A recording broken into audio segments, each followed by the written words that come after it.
মাঠ আছে কিন্তু সেখানে খেলাধুলা করে মশা। গ্যালারি শেড আছে কিন্তু সেটিকে বাসা বানিয়েছি।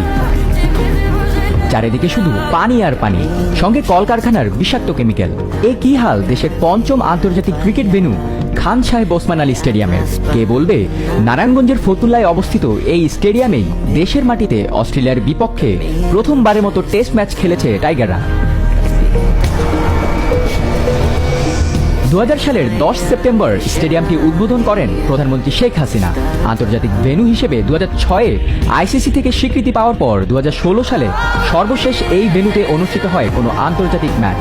তখন থেকে এখন অবধি 7 বছরেরও বেশি সময় ধরে এখানে বন্ধ আছে আন্তর্জাতিক ম্যাচ আয়োজন। করবেই বা কিভাবে?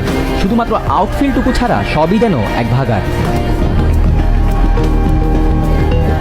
বর্তমানে স্টেডিয়ামটিতে প্রবেশপথ খুঁজতে গিয়ে আপনাকে কিছুক্ষণ অপেক্ষা করতে হবে, কারণ রাস্তা সবই যে পানির নিচে।